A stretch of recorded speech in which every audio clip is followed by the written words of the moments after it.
안녕하세요. 넥스트라입니다. 지난 13일 밤 9시 무렵 일본 미야자키 현에서 규모 6.9의 지진이 발생했습니다. 이에 다시 난카이 대지진에 대한 우려가 높아지고 있는 모습인데요. 게다가 최근 일본 방송들이 후지산 분화 관련 보도를 잇따라 내보내자 후지산마저 곧 터지는 거 아니냐며 불안해하는 목소리까지 쏟아지고 있습니다. 이번 영상에서는 관련 소식을 가장 자세히 전한 니혼TV의 뉴스 에브리 보도 내용 전해드리겠습니다. 방송에서는 지난 13일 미야자키 현에서 지진이 있었는데 일본은 자연재해가 많은 나라라고 운을 뗐습니다. 그리고 지진과 함께 경계가 필요한 것이 화산재로 인한 피해라며 이와 관련해 후지산 등에서 대규모 분화가 일어났을 때 내리는 대량의 화산재 정보를 어떻게 전달할 것인가 하는 논의가 기상청에서 시작됐다고 했는데요. 기자가 화라산이 얼마나 있을 것 같냐고 묻자 남성 아나운서는 5개에서 10개 정도 아니냐고 답했습니다. 그러자 기자는 자릿수부터 다릅니다. 무려 111개가 있어요. 수도권 주변에도 많은 화라산이 있어 이들이 폭발하면 도심도 화산재로 인한 막대한 피해가 예상되고 있습니다. 라고 답하자 아나운서가 매우 놀라워하는 표정을 지었습니다.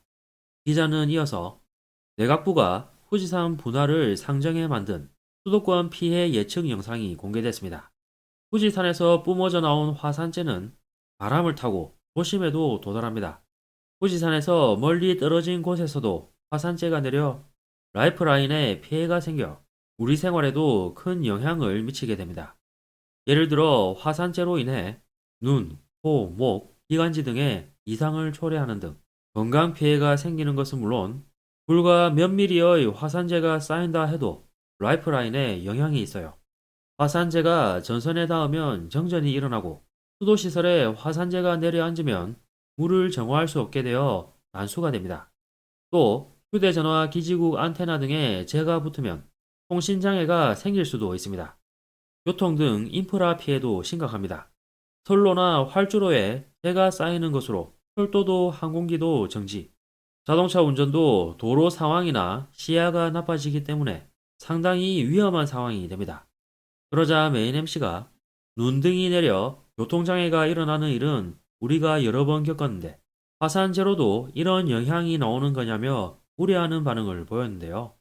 이에 기자는 잘 알려지지 않았습니다만 4년 전 야마나시 현에서 화산재가 쌓인 언덕길을 차가 오르는 실험이 이루어졌습니다. 그런데 엑셀을 밟아도 좀처럼 앞으로 나아가지 않습니다. 특히 사륜 구동이 아닌 차량은 화산재 두께가 10cm 이상이 되면 바퀴가 헛돌아 움직일 수 없게 되는 것으로 나타났습니다. 이런 상황에서는 사고나 정체가 증가할 우려도 있습니다. 자동차를 사용한 피난도 있을 거라고 생각합니다만 그것을 할 수 없게 됩니다.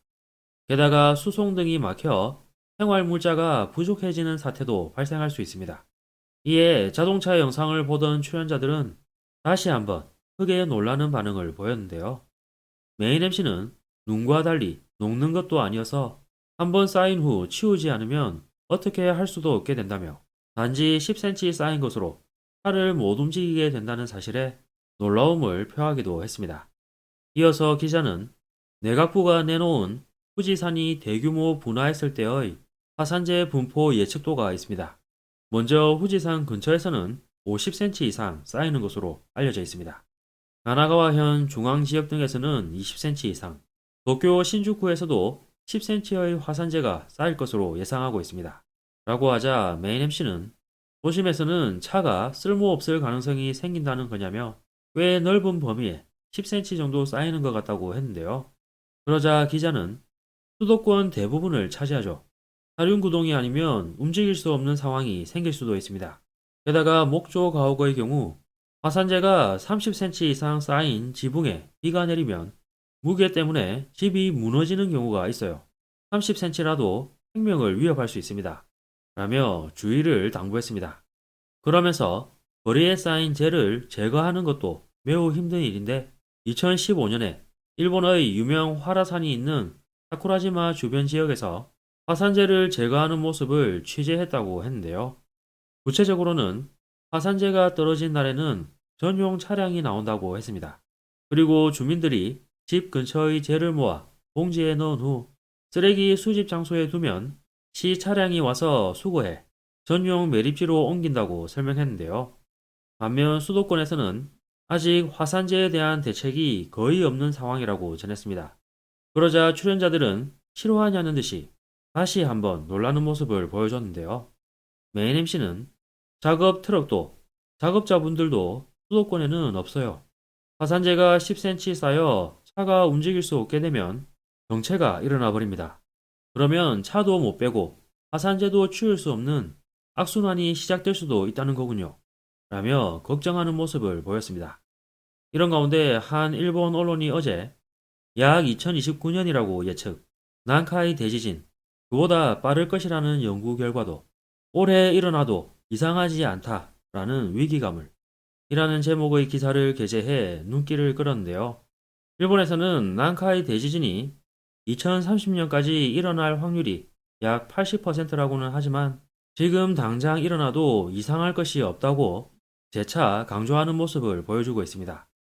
과거 제가 정보통신 대기업이 모여있는 도쿄 시나가와의 5층 빌딩에서 일한 적이 있는데 날씨가 정말 맑을 때는 후지산이 보일 때가 있었습니다. 그런데 먼 거리임에도 어마어마한 규모의 놀랐던 기억을 잊을 수가 없는데요. 요 몇 년 일본 여행하시는 분들 엄청 많습니다만 제 개인적으로는 난카이 대지진이 일어나기 전에는 일본 여행 계획은 자제하셨으면 하는 바람입니다. 뭐래, 나는 괜찮을 거야 라고 해도 막상 지진이 터지면 돌이킬 수 없는 피해를 입는 것은 다름 아닌 바로 자신이기 때문이죠. 설마가 사람 잡는다 라는 말을 잊지 않으셨으면 좋겠습니다. 이어서 일본 SNS 반응입니다.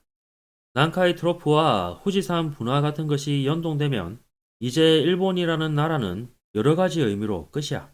그래서 지금 해외로 탈출하는 사람도 있다.